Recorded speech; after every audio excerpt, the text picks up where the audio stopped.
नरसिंह मेहता की पुत्री का नाम था कुंवरबाई। इनका विवाह गुजरात के 3 भाग हैं, एक तो गुजरात है, एक सौराष्ट्र है और एक कच्छ है। तो कच्छ का जो क्षेत्र है गुजरात में, अंजार, ऊना अंजार नगर में श्री नरसिंह जी की पुत्री कुंवरबाई का विवाह हुआ था।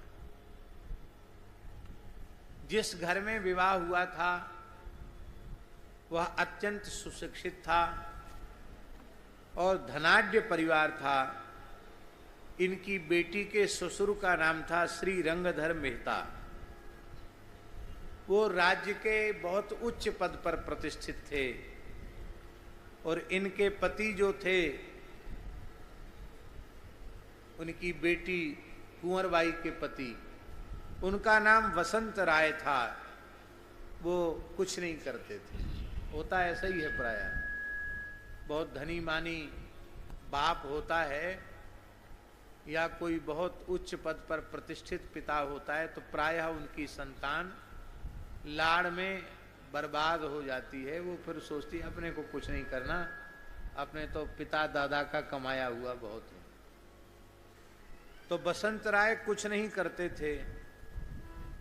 यद्यपि भगवान द्वारकाधीश ने नरसिंह जी की बेटी कुंवरबाई के विवाह में स्वयं प्रकट होकर द्वारकाधीश भगवान ने बहुत दहेज दिया था, लेकिन नरसिंह जी तो नरसिंह जी ठहरे। उनके पास जो कुछ आया वो सब कुछ लुटाकर फिर अकिंचन हो जाते थे। तो अब नरसिंह मेहता अकिंचन अवस्था में थे, सामर्थ्य रहित थे। जूनागढ़ में तो नरसिंह मेहता के तरह तरह के नाम लोगों ने रख रखे थे। कोई कहता था बैरागी, कोई कहता था तालकूटा, कोई कहता था कान फोड़ा और कोई कहता था पाखंडी, कोई ढोंगी, कोई बगुला भगत। जिसके मन में जो आता था, जो विरोध रखने वाले लोग हैं, वो तरह तरह की उपाधियों से अलंकृत करते थे नरसिंह जी को, पर नरसिंह जी के चित्त पर उसका कोई प्रभाव नहीं था। और यही बात अंजार में थी, ऊना में। वहां भी अंजार में कुंवरबाई के ससुराल के लोग बार बार कुंवरबाई का तिरस्कार करते थे। भिखमंगे की बेटी, तालकूटा की बेटी, पाखंडी की बेटी, जाने क्या क्या कहते। देखिए, एक बात, एक व्यवहारिक बात हम आपसे निवेदन कर रहे हैं।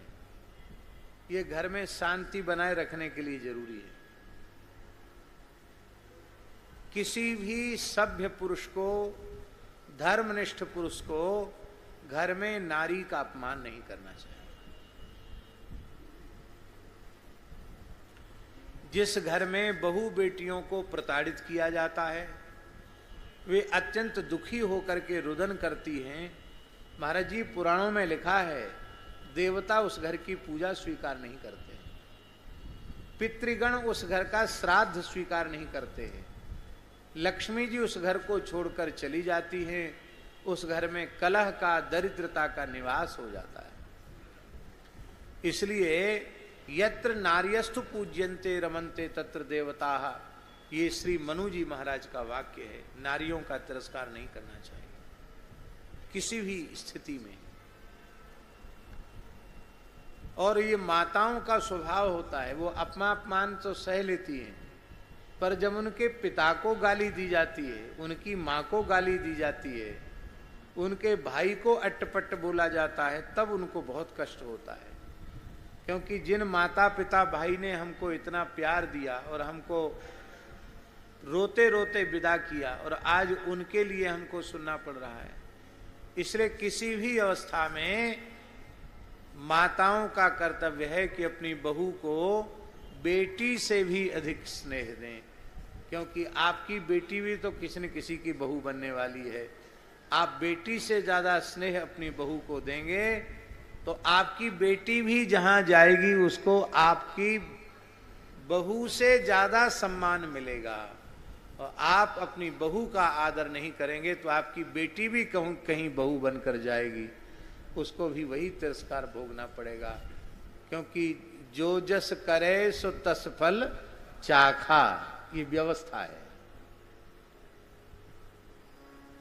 दशरथ जी ने क्या कहा तीनों रानियों से, बड़ी प्यारी चौपाई है। बधू लड़किनी पर घर आई, राखियू नयन पुतरी की नाई। लड़किनी छोटी छोटी बच्ची है, यहां आई है। कौशल्या, कैकेयी, सुमित्रा, इनको ऐसा प्यार देना जैसे पलकों के ये पलकें नेत्रों की सुरक्षा करती हैं, ऐसी इन बहुओं को प्यार देना, इनकी सुरक्षा करना। कुंवरबाई के लिए सबसे कष्ट की बात थी, उनके पिता माता को गालियां दी जाती थी, उनके भाई को गालियां दी जाती थी, उनका तिरस्कार किया जाता था। इससे कुंवर सेना निरंतर दुखित रहती थी।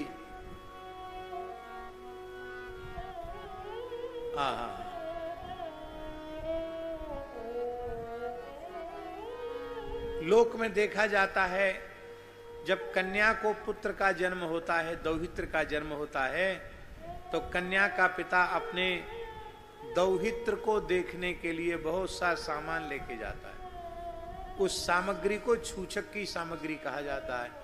उसमें सास ससुर के वस्त्र, पति के वस्त्र, देवर जेठ के वस्त्र, जिसकी जैसी सामर्थ्य होती है उसके अनुसार वह छूछक लेकर के जाता है। कहीं कहीं पल्ला लेकर के जाना कहते हैं, पल्ला लेके जाना। ब्रज में क्या कहते हैं? नहीं, पल्ला लेके जाते हैं ना, बेटी के बेटा जब होता है तो लेके जाते हैं, उसको क्या कहते हैं? हैं? क्या कहते हैं? छोछक कहते हैं। हाँ, छोछक, उसको छोछक कहते हैं। छोछक शब्द का ही प्रयोग श्री प्रियादास जी महाराज ने किया है। अब बेटी के बेटा हुआ है तो तमाम लोगों को न्योता दिया जा रहा था, नाते रिश्तेदारों को। कुंवरबाई ने कहा कि मेरे पूज्य पिताजी को भी मुझे देखे बहुत दिन हो गया, तो पिताजी को भी निमंत्रण दिया जाए।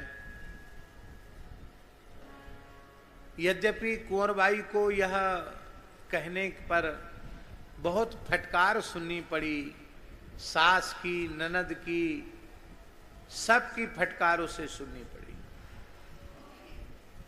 लेकिन रंगधर जी ने मन में सोचा कि हमारी भी प्रतिष्ठा की बात है, हमारे खास समधी जो मेरी बहू के पिता हैं, हमारे समधी, वो ही अपने दौहित्र के इस उत्सव में नहीं आएंगे तो समाज के लोग मुझे क्या कहेंगे। यद्यपि वो हमारे लायक तो नहीं है, वो तो भिखमंगा है, लेकिन यदि इस अवसर पर न बुलाया जाए तो उसको तो कोई कुछ नहीं कहेगा, हमको लोग नाम धरेंगे, इसलिए उनको बुलाया जाना चाहिए।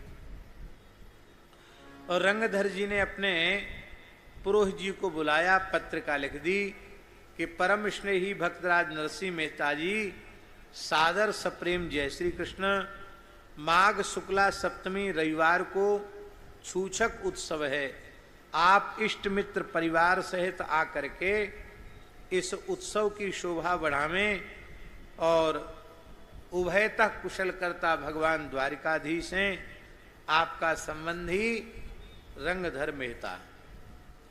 नरसिंह जी की पुत्री ने भी मौखिक संदेश भेजा और मौखिक संदेश में ये कहा कि देखो पिताजी, वैसे तो मैं जानती हूं कि आप सब कुछ लुटाकर फकीर हो गए, लेकिन फिर भी यह ऐसा अवसर है, इस पर आप आवेंगे और कुछ देंगे तो इसमें मेरी भी प्रतिष्ठा बढ़ेगी, आपकी भी प्रतिष्ठा बढ़ेगी। क्योंकि जाय आव कछु दियो जाय आवो, यह दाव है। दाव का अर्थ है समय पर दिया हुआ अच्छा लगता है, बिना समय का दिया हुआ अच्छा नहीं लगता। ये समय है, आप जरूर आवें। अवसर कौड़ी जो चुके बहुर दिए का लाभ, द्विजन चंदा देखिए का देखे भरी पाक। पूरे पखवाड़े चंद्रमा को देखा और द्वितीया का चंद्रमा नहीं देखा तो क्या देखा चंद्रमा को। द्वितीया के चंद्र दर्शन की विशेष महिमा है। अब पुरोहित जी पत्रिका लेकर के गए। नरसिंह जी के घर में तो सेठ ही संत रहते थे, और तो कोई था नहीं उनके घर में। और वो जमाना था, उस समय बड़ा अभाव ही था। तो संतों ने ये समझा कि रूखा सूखा खा करके तो जैसे तैसे गुजारा कर ही रहे हैं, लगता है कोई निमंत्रण लेकर के आया है, अब तो कम से कम खीर मालपुआ खाने को मिलेगा। तो नरसिंह जी के यहाँ जो साधु रहते थे, उन्होंने यही समझा कि कहीं से न्योते का भोजन का निमंत्रण आया है। कीर्तन हो रहा था, कीर्तन की बात पूछने लगे कि न्योता कहाँ से आया। नरसिंह जी हंसने लगे कि आप सब संत भगवान बड़े भोले भाले हो, ये कोई सेठ नहीं आए हैं, ये हमारी बेटी के ससुर हैं, उनके पुरोहित जी आए हैं। ये पुरोहित जी छूछक के लिए निमंत्रण करने आए हैं। अब पुरोहित जी आए तो उनको भोजन कराना होगा। तो नरसिंह जी के यहां उस समय व्यवस्था यह थी कि घर में कुछ नहीं था, तो संत ही चुटकी आटा मांगने के लिए गए। हमारे यहाँ संतों में तो कहते हैं कि एक कमंडल भिक्षा पात्र पुरोहित जी को भी दे दिया कि आपको प्रसाद तो पाना ही है, कि आप भी चले जाओ साधुओं के साथ। पुरोहित जी बोले, हे भगवान, इसको हम न्योता देने आए हैं, जो हमको ही कमंडल हाथ में दे करके और मांगने के लिए भेज रहा है, क्या होगा। पर भैया, भक्त की लाज तो भगवान रखते हैं। श्री ठाकुर जी ने इतनी सामग्री घर में प्रकट कर दी कि पुरोहित जी ने पाया, संतों ने पाया तो बहुत आनंद से सब विभोर हो गए। अत्यंत प्रिय मधुर मिष्ठान्न उनको मिला। इतना ज्यादा खा लिया पुरोहित जी ने कि उनको तो महाराज बदहजमी जैसी हो गई, उठना बैठना मुश्किल हो गया, सांस लेना कठिन हो गया। ऐसा होता, इतना लोग खा लेते हैं। तो पुरोहित जी ने खूब डट के पाया। और पहले तो पुरोहित जी के मन में बहुत दुख था कि हम ऐसे के घर में निमंत्रण देने क्यों आए। लेकिन नरसिंह जी की भक्ति का प्रत्यक्ष चमत्कार देख करके पुरोहित जी समझ गए कि ये अलौकिक महापुरुष हैं, इनके लिए कुछ भी कठिन नहीं, सब कुछ संभव है इनके लिए। और जो पत्र लाए थे रंगधर मेहता का, वो पत्र नरसिंह जी ने पढ़ा नहीं, मौखिक सुन लिया समाचार। क्यों? बोले भैया, जिसके नाम का पत्र हो उसी को पढ़ना चाहिए। ऊपर लिखा है श्री कृष्णाय नमः, तो श्री कृष्ण का पत्र है, तो ठाकुर जी का पत्र है तो ठाकुर जी बाँचे। तो ठाकुर जी के चरणों में रख दिया। पढ़ा भी नहीं आपने उस पत्र को, ठाकुर जी के सन्मुख रख दिया। और मन में विचार करने लगे कि कुंवरबाई को तो लौकिक आशा है कि मेरे पिताजी आकर अपने देवते का, अपने दौहित्र के मुख को देखेंगे तो कुछ विशेष भेंट सामग्री लाएंगे। पर मेरे पास तो गोपी चंदन, तुलसी माला, कमंडल, कठारी, चिमटा, इसके अलावा हमारे पास कोई भौतिक वस्तु है ही नहीं। लेकिन चलो, बुला रही है तो जाएंगे।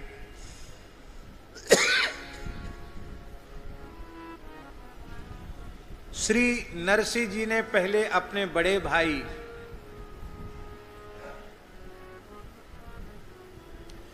बंशीधर मेहता से कहा, भैया जी आप चलें।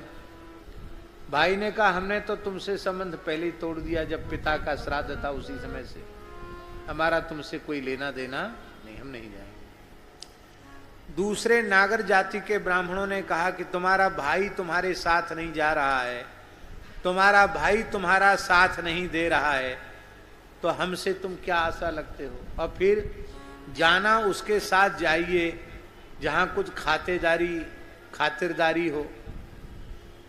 और तुम्हारा बाप, तुम तो स्वयं ही भीख मांगते हो, तुम्हारा न वहां आदर सम्मान होगा और तुम्हारे साथ हमारा भी तिरस्कार होगा।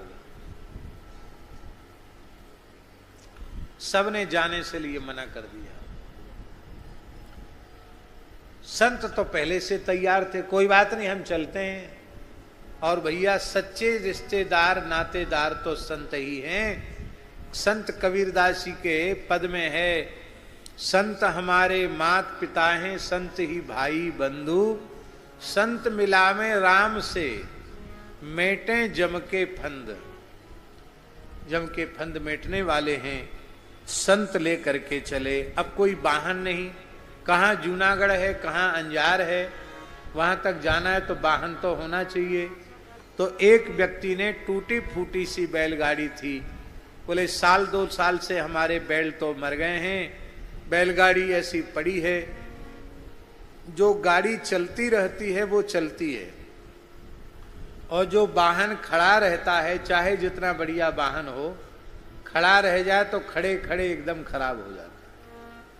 नए वाहन भी खड़े खड़े खराब हो जाते। वाहनों को चलना चाहिए। तो बैलगाड़ी काम में नहीं आ रही थी, उसकी टूटी फूटी बैलगाड़ी थी। एक व्यक्ति ने कहा हमारे बैल तो हैं पर वो बैल बूढ़े हैं, किसी काम के नहीं है, हमने भी खेती बाती का काम तो बंद कर दिया, लेकिन अब तुम मांगने आए हो तो ले जाओ। बूढ़े पुराने बैल, ठाकुर जी का सिंहासन बैलगाड़ी में पधरा लिया। उसमें बहुत संत थे, उसमें शर्मा जी 16 संत तो सूरदास थे, नेत्रहीन थे 16 संत तो। तब उनका कुछ सामान, लोटा सोटा लंगोटा झोला झंटरा सब रख दिया। कुछ जो ज्यादा बूढ़े थे उनको बिठा दिया, बाकी सब पैदल पैदल चले। इतने लोग कहां से एक बैलगाड़ी में बनेंगे। बैलगाड़ी थोड़ी आगे चली और चरर मरर हो करके बैलगाड़ी टूट गई, गिर गई। एक आध कोई संत थे, उनको थोड़ी चोट भी आई, बड़े दुखी हो गए। उसी समय भगवान एक किसना खाती का रूप लेकर के, बाढ़ई का रूप करके, लकड़ी के कारीगर का वेश बना करके श्री ठाकुर जी पधारे। और श्री ठाकुर जी ने ठोक पीट करके, वो तो यही सृष्टि उपाई त्रिविध बनाई, संग सहाय न दूजा, उनके लिए कौन सी बड़ी बात है। श्री ठाकुर जी ने थोड़ी ही देर में गाड़ी को एकदम बढ़िया बना दिया। चले गाड़ी टूटी सी, उभय बूढ़े बैल जोर, पहुंचे नगर छोर, द्विज कही जाए के। गाड़ी को ठीक किया और कहा हमको भी इसमें बिठा लो। बोले हमारे बैल तो बूढ़े हैं, गाड़ी तो आपने ठीक कर दी, इतनी जगह कहाँ है गाड़ी में जो आपको बिठावें। तो उन्होंने कहा हमारे में एक चमत्कार है। क्या? हमने आपकी गाड़ी तो, बिगड़ी गाड़ी तो बना ही दी। एक चमत्कार हम में ये है कि हम जब गाड़ी हाँकते हैं तो कुछ ऐसी विद्या का प्रयोग करते हैं कि गाड़ी तो एकदम हवा में उड़ने लग जाती है, बैलों में नई जान आ जाएगी। और एक चमत्कार ये है कि हम जब गाड़ी में बैठते हैं तो चाहे जितने सवार लोग गाड़ी में चढ़ जाएं, फिर भी एक सीट खाली रहती है। पुष्पक विमान का भी महात्म्य है, सब लोग बैठ जाए तो भी एक सीट खाली रहती है। तो ठाकुर जी जहां बैठे वहां क्यों ऐसा नहीं होगा? ठाकुर जी ने या तो अर्जुन का रथ हाँका, या फिर डाकोर के भक्त रामदास बोढ़ाना की बैलगाड़ी हाँकी, और इसी कलिकाल में श्री नरसिंह जी की गाड़ी ठाकुर जी ने हाँकी। ठाकुर जी नरसिंह जी के गाड़ीवान बने। और महाराज जी ठाकुर हाथ फेरा, बैल तो एकदम बूढ़े बैल नए हो गए, और वो तो ऐसे उड़ने लगे आकाश में जैसे कोई वायु वेग उनमें आ गया हो। गरुड़ की गति को भी मंद करने वाले बैल थोड़ी ही देर में अंजार पहुंच गए। और खाती बाबा बोले, कृष्णा खाती बोले, बोले भगत जी तुमने हमको पद सुनाए और हमने तुमको मुकाम तक पहुंचाया, हमारा तुम्हारा है। तब जो पुरोहित जी निमंत्रण देने गए थे, उन पुरोहित जी ने जाकर के कहा रंगधर से कि रंगधर जी आपके समधी भक्तराज नरसिंह मेहता आए हैं। तो रंगधर जी ने भी कहा आए तो आए पर क्या लाए, हमारी नाक कटाने के लिए आए हैं। अरे बोले ऐसा मत कहो, वे भक्तराज हैं, उनके पद पद पर श्री ठाकुर जी की कृपा करुणा के चमत्कार होते हैं, यहां भी कोई न कोई चमत्कार होगा, आप विश्वास तो करें। एक महान भक्त का, संत का आदर करें। एक पुरानी सी गौशाला थी, टूटी फूटी सी, उसमें आपको रहने को दे दिया गया। आपने वहीं झाड़ू बुहारू लगा करके, गाय के गोबर की, गोमूत्र की दिव्य सुगंध वहां आ रही थी, वहीं अपने ठाकुर जी को विराजमान किया। और वहीं आपने प्रसन्न होकर के अपना तान पूरा कस करके वहीं कीर्तन करना आरंभ कर दिया, वहीं कीर्तन करने लग गए। और वहीं अब नरसिंह जी के लिए कोई सुविधा नहीं दी गई, कोई सुविधा नहीं, न खाने की न रहने की, तो सत्कार सम्मान तो कोसों दूर गया। और कुंवरबाई को और ताने सहने पड़े, सास के, ननद के, ससुर के। इससे अच्छा तो नहीं आता तो ठीक था, आया तो हमारी नाक कट गई। श्री कुंवरबाई दुखी होकर के रोते हुए गौशाला में अपने पिता नरसिंह मेहता से मिलने के लिए पहुंची और प्रार्थना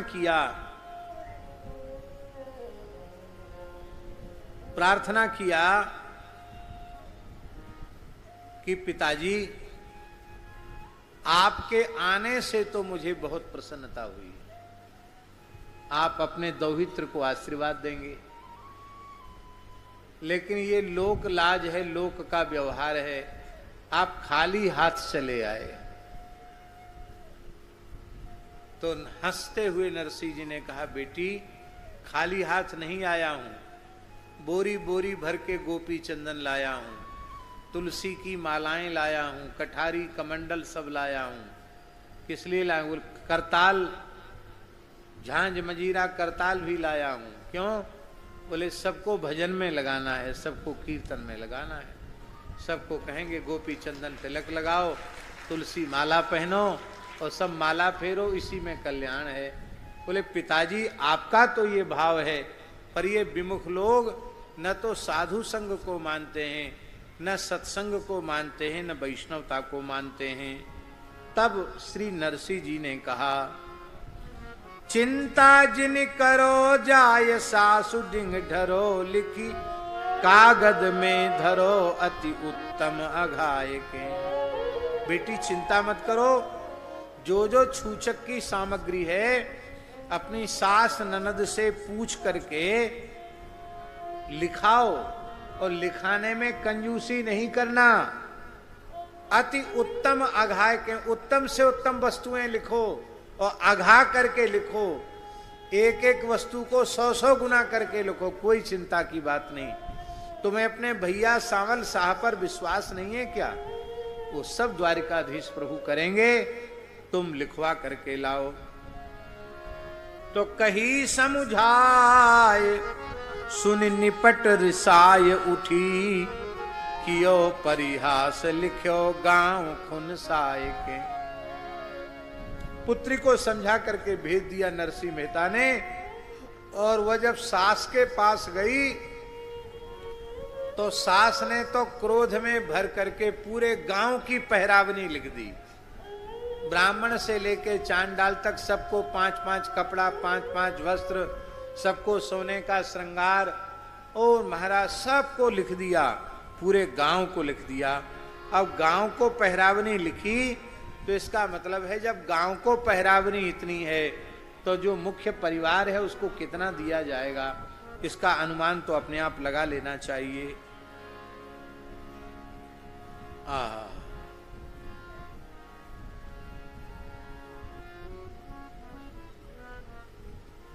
और महाराज जी नरसिंह जी ने कहा, बाई चिंता जिन करो मन में धीरज धार, मन माने जो मांगिए देगो सृजनहार, वो सृजनहार दे देगा। और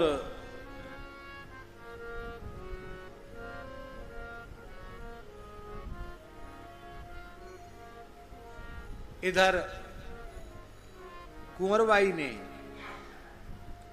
अपने पिताजी से कहा कि पिताजी आप कहे तो नहीं, और ये पूरा गांव रिस में आकर सासू माँ ने पूरे गांव की पहरावनी लिख दी है, लेकिन पिताजी मुझे तो बहुत ही चिंता हो रही है, बड़ी घबराहट हो रही है, व्याकुलता हो रही है, कैसे होगा। आप पे कुछ नहीं था तो आप आए ही क्यों? क्योंकि आपको लोग गालियां बक रहे हैं, वो मुझे सहन हो नहीं रहा है।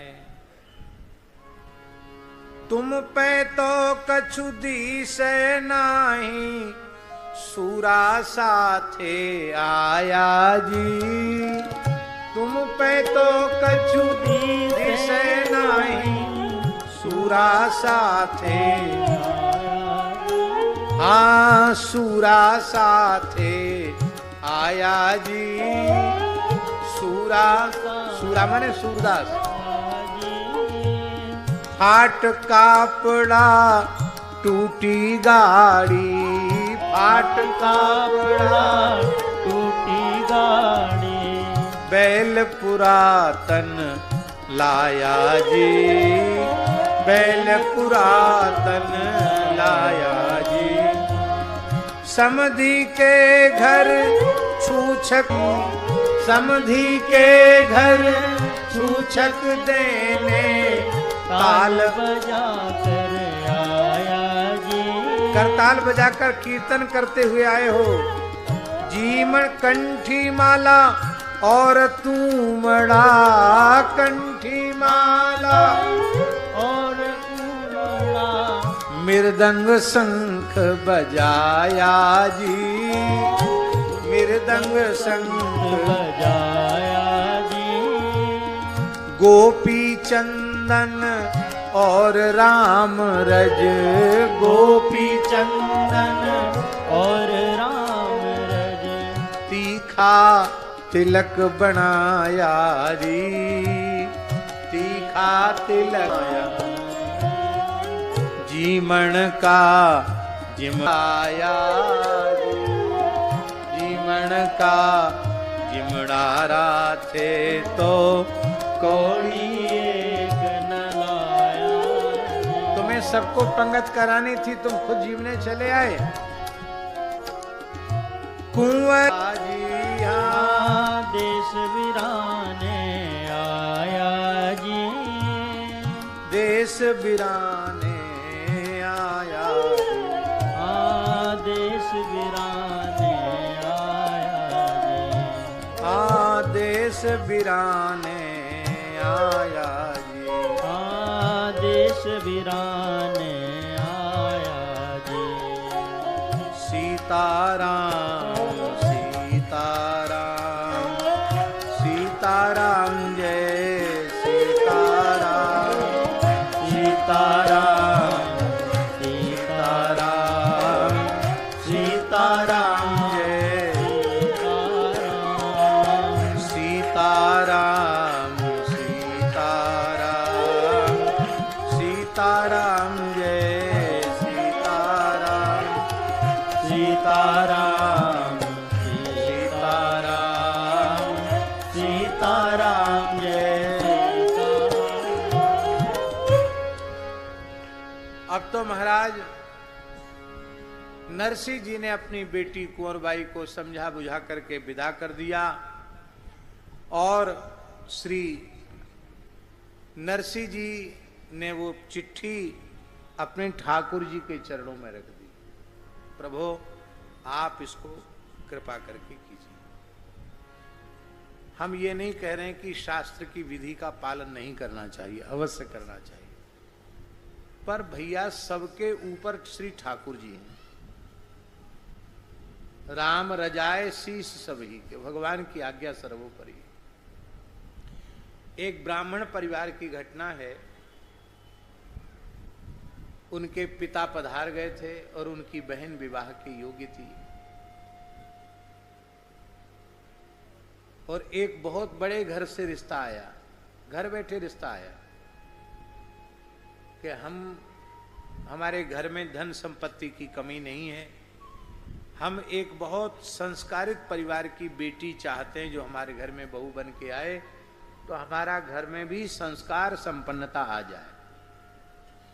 तो हमको कुछ चाहिए नहीं, केवल बेटी चाहिए, संस्कार संपन्न बेटी चाहिए, हमको दहेज कुछ नहीं चाहिए और हमें संबंध स्वीकार है, हम अपनी ओर से प्रस्ताव करें, लड़के वाले लोग। तो कुंडली मिलाई गई, मेलापक। तो जन्म कुंडली मिलाई गई तो कुंडली मिली नहीं। अब वो जो व्यक्ति थे उनके मन, पंडित जी, उनके मन में ये बात आई कि कुंडली तो मिली नहीं है और रिश्ता अपनी तरफ से चल के आया है और हम चाह कर भी इतना अच्छा परिवार खोज नहीं सकते और मेरी बहन विवाह के योग्य है, मैं क्या करूं। तो उन्होंने क्या किया और मान लिया, विश्वास कर लिया कि ठाकुर जी की नजर पड़ते ही उल्टे पलटे ग्रह सब सीधे हो गए।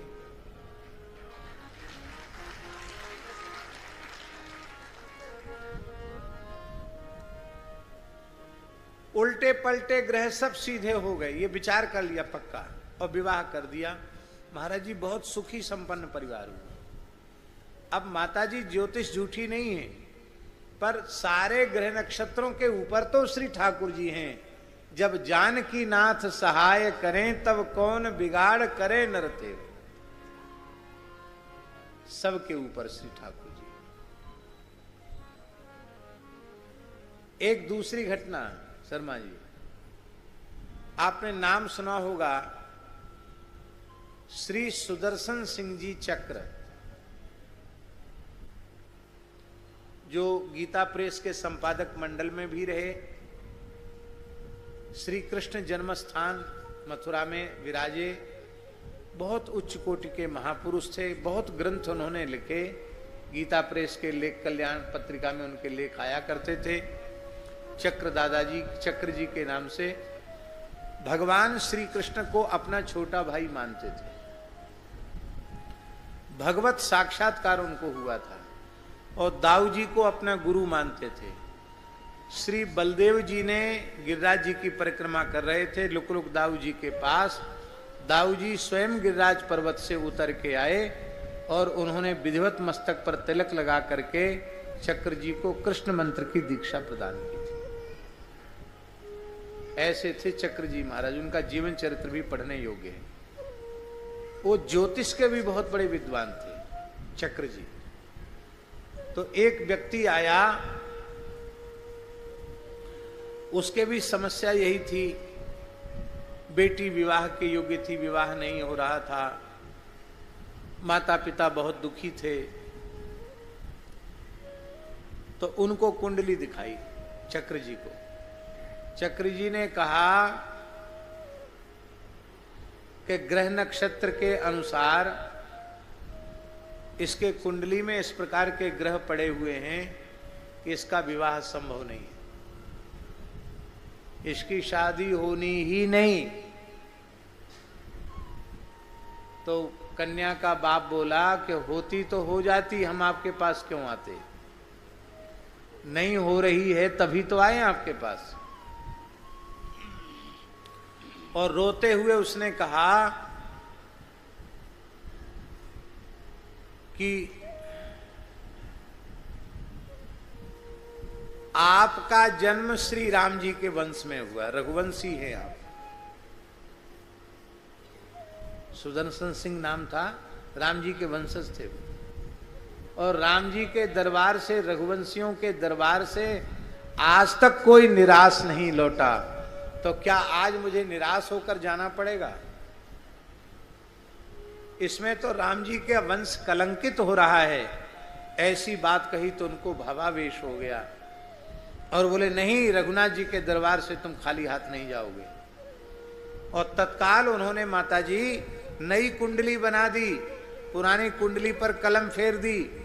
बोले ये विधाता की कुंडली मैंने काट दी है, आज से नई कुंडली काम करेगी, जाओ, इतने महीने के भीतर विवाह हो जाएगा। ये चक्र जी के जीवन की सत्य घटना है। इससे सिद्ध होता है कि भगवान सर्वोपरि हैं, भगवान से ऊपर कुछ भी नहीं। तो भगवान सर्वोपरि हैं, भगवान सब करेंगे। कह नरसीलो सुणरी पूतरी, तीसू मिलवा आया जी। कह नरसीलो सुणरी पूतरी, तीसो मिलवा आया जी।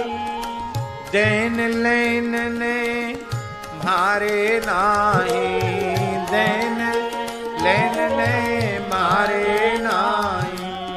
सांवल साह बुलाया जी, सांवल साह बुलाया जी। तुम्हें देखे बहुत दिन हो गया था, मैं तो तुमसे मिलने के लिए आया हूं। तुम ठीक कह रही हो, मेरे पास देने लेने के लिए कुछ नहीं है, पर सांवल साह के संकेत के अनुसार मैं आया हूं। एक पलक में सब जग पेले, सांवलिया गिरधारी जी। एक पलक में सब जग पेले, सांवलिया गिरधारी जी। द्रुपद सुता को चीर बढ़ायो, द्रुपद सुता को चीर बढ़ायो। अब की बेर हमारी जीर हमारी जी। कह नरसीलो सुनरी पूतरी, तो सु मिलवा आया जी। कह नरसीलो सुनरी पूतरी, तीसु मिलवा आया। कागज में क्या लिखा था? सबसे पहले गणेश जी के नाम की जरी की 5 पोशाकें, 5 पोशाक गणेश जी की, 1.25 लाख रुपया मोहरों का भेंट, 1.25 लाख रुपया स्वर्ण मुद्रा गणेश जी की भेंट, 1.25 लाख स्वर्ण मुद्रा और 5 पोशाक गौरी जी की भेंट, 1.25 लाख स्वर्ण मुद्रा और 5 पोशाक शिव जी की भेंट, 1.25 लाख स्वर्ण मुद्रा और 5 पोशाक सूर्य नारायण की भेंट, 1.25 लाख 5 मुद्रा, 5 पोशाक और 1.25 लाख मुद्रा ये घर के ठाकुर जी की भेंट। और ब्राह्मण से लेके चांडाल तक पूरे नगर के स्त्री पुरुषों को 5-5 वस्त्र, सोने के आभूषण, सबको भाड़े बर्तन सब कुछ दिए। और सब लोगों को लिखा था कि एक एक व्यक्ति को 11-11 हजार। क्या उनको तो पक्का पता था ना कि एक फूटी कौड़ी मिलने वाली नहीं है। बार बार कहती है कोनबाई के पत्र में लिख दो, पत्र में लिख दो, तो लिखना ही है। तो एक प्रकार से उपहास में नीचा दिखाने के लिए बढ़ चढ़ करके लिखा गया। कुंवरबाई ने कहा कि पिताजी ने कहा है कि कंजूसी मत करना, लिखने में और कुछ रह गया हो तो सासू मां और लिख दो। तो और लिखवाया कि गांव के हाथी, घोड़े, बैल, गाय सब के लिए सोने की झूलें जिनमें मोतियों की लर पड़ी हुई है, ऐसे बहुत कुछ लिखा।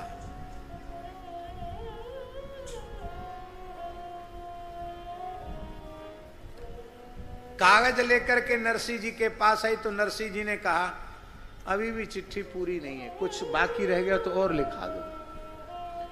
तो फिर चिट्ठी लेकर के कुंवरबाई पहुंची। अब की बार सास बहुत चिढ़ गई, लेना देना एक नहीं, ऐसे धन्ना सेठ के समान चिट्ठी बार बार लिखवा रहा है, तो 2 पत्थर लिख दिए। पुरोहित जी ने कहा कि क्या पत्थर बांध के गंगा जी में डूबोगी? अरे बोले डूबने के लिए नहीं, एक सोने की सिल्ली पर तो मैं बैठूंगी, सोने के पत्थर पर तो मैं बैठूंगी, नहाऊंगी, और चांदी के पत्थर पर अपने पैर की एड़ी रगड़ूंगी। हाँ, इसलिए 2 पत्थर। इतना भयंकर खौलता हुआ जल दे दिया नहाने के लिए, क्योंकि माघ का महीना था। तो आपने कहा भाई ये तो बहुत गर्म है, थोड़ा ठंडा पानी। तो उसको सिखा पढ़ा के भेजा गया था नाहिन को। उसने कहा तुम तो बड़े भगत जी हो, गा बजा करके मेघ मलार गाओ और वर्षा करा लो। नरसिंह जी ने कहा बहुत अच्छी बात है। तुरंत नरसिंह जी ने मेघ मलार गाया, और जैसी गाया उमड़ घुमड़ करके भयंकर बादल गरजने लगे, वर्षा होने लगी। इतनी वर्षा हुई कि उनके ब्याह की सारी तैयारी, जय सिया राम, ब्याह तो नहीं था छूचक, पर छूचक महोत्सव की सारी तैयारी धरी की धरी रह गई। सब तंबू कनात सब उखड़ के जाने कहां चले गए।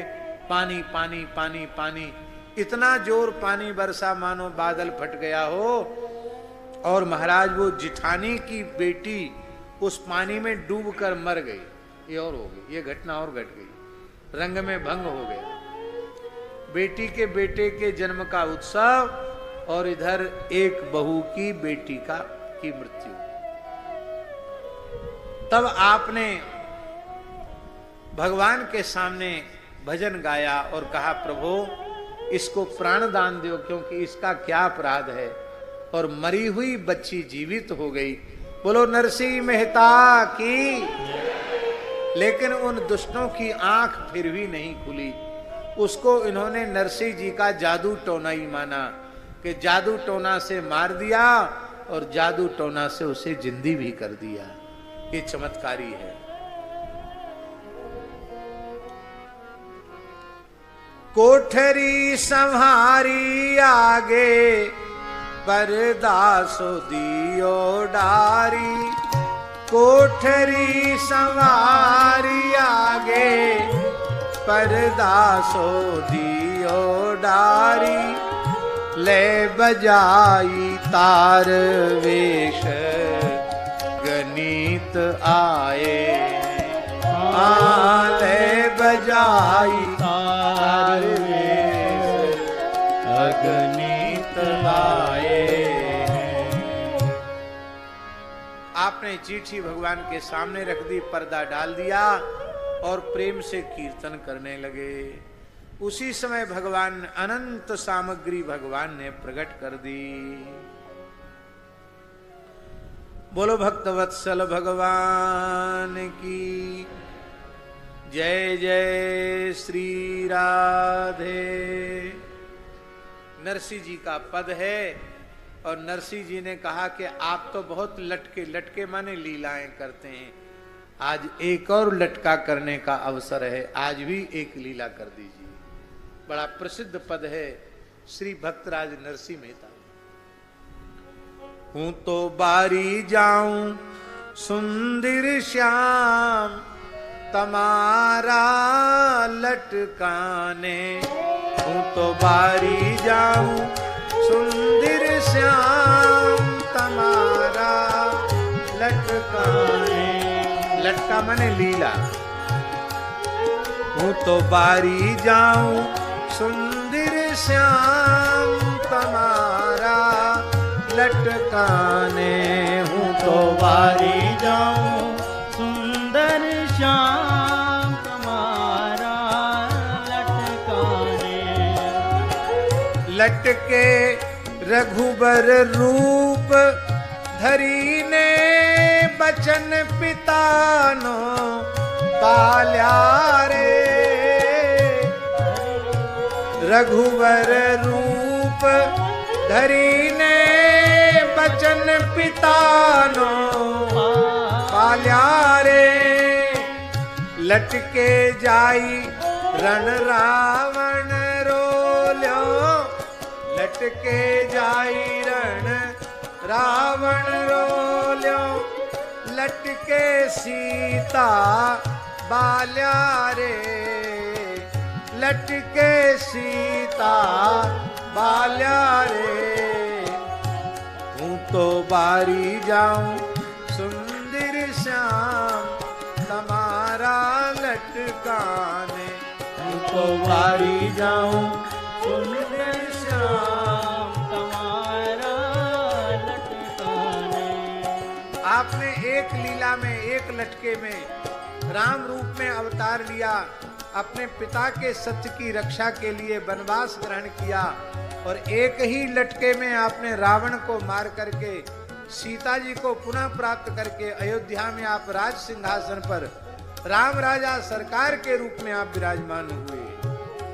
और आपने दूसरी लटके में लीला में क्या दावानल पीधो लटके जाए दावानल पीधो लटके मार्यो कंस रे लटके मार्यो कंस रे तो बारी जाऊं सुंदर श्याम तुम्हारा लटकाने तो बारी जाऊं सुंदर श्याम तुम्हारा लटकाने।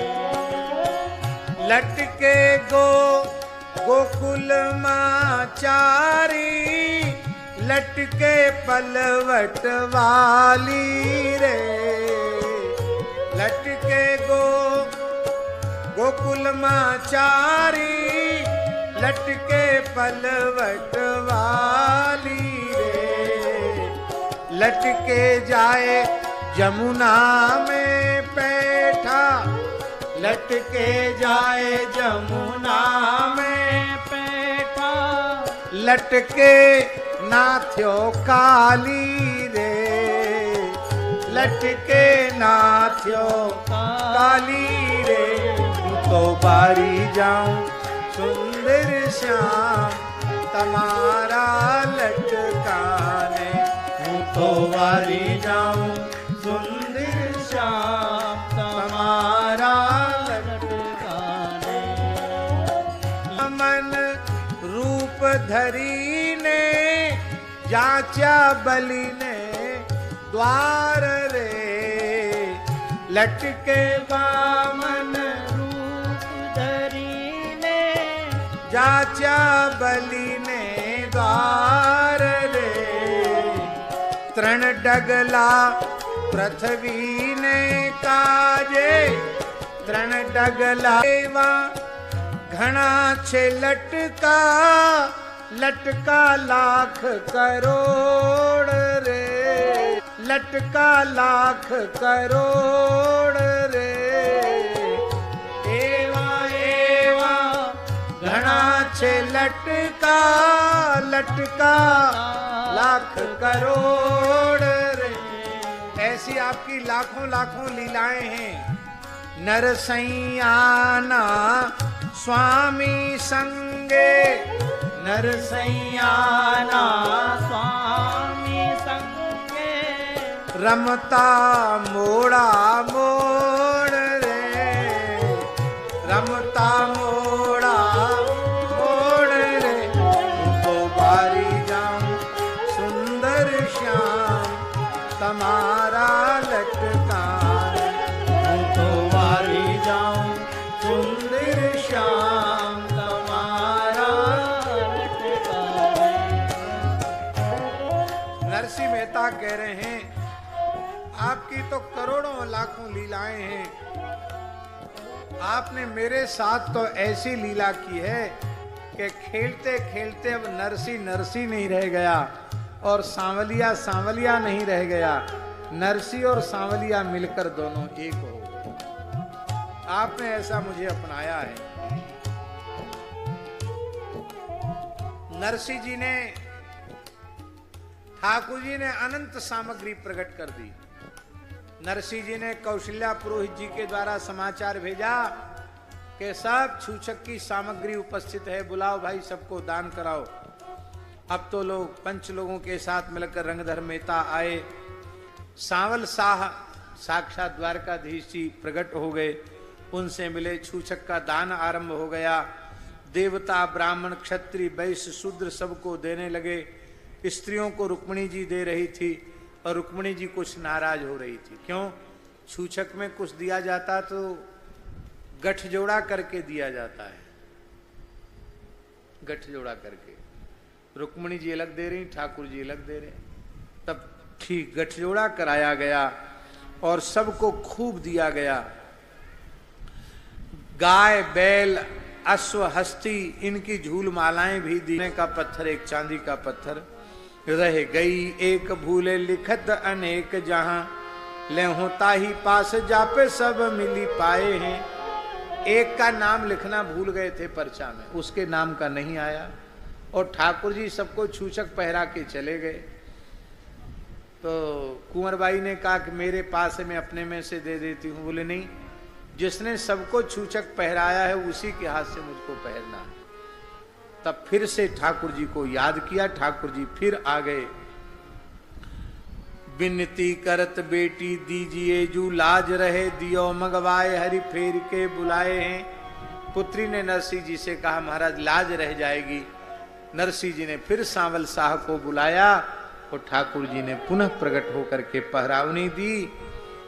अब अंग ना समात सूता, तात को निरखी रंग, संग चली आई पति आदि बिसराए हैं। संग चली आई पति आदि बिसराए। ठाकुर जी ने कहा अब कोई ये मत कहना कि अमुक व्यक्ति रह गया, तो किसी की शिकायत न रह जाए, क्यों मैं बार बार नहीं आऊंगा। अब तो 1.25 प्रहर तक स्वर्ण की वृष्टि हुई अंजार में, सोने की मोहरें 1.25 प्रहर तक बरसती रही।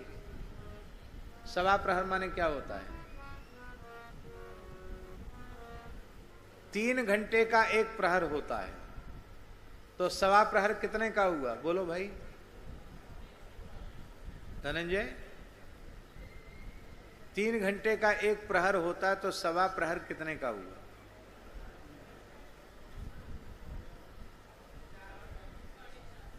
4.5 घंटा, 3.25 4 घंटे तक इतना जोर का सोना वर्षा कि लोगों के मकान गिरने लगे, छज्ज छत्ते सोने के वजन से गिरने लगे, हाहाकार मच गई। बोले बंद करो बंद करो बंद करो, सबका सोने से पेट भर गया। तब जाके बंद हुआ। आप कहेंगे कि ये सब बातें बढ़ा चढ़ा कर लिख दी है। आज भी जब अंजार में खुदाई होती है तो सोने की मोहरें निकलती हैं। आज भी चांदी के सोने के बर्तन निकलते हैं लोगों की घरों की खुदाई में। ये चमत्कार आज भी है। इस चमत्कार के बाद बेटी ने कहा भैया अब बेटा अपना पालो पलोसो, और मैं तो ऐसे पिता के चरणों को छोड़कर अब कहीं नहीं जाऊंगी। अपने पति को छोड़कर, अपने पुत्र, अपने ससुराल वालों को छोड़ करके और श्री नरसिंह जी के साथ ही शेष जीवन भजन कीर्तन सत्संग में व्यतीत करने का कुंवर गए। और उनके जमाई, उनके ससुर, समधी सबके सब चरणों में पड़ गए, क्योंकि सबने प्रत्यक्ष चमत्कार देख लिया था। सबके हृदय परिवर्तित हो गए, सब भगवान के भक्त हो गए, सब रोने लग गए। बोले नरसिंह जी आपको हमने बहुत गालियां दी, पर अब आप कृपा करके हमारा उद्धार करो। तब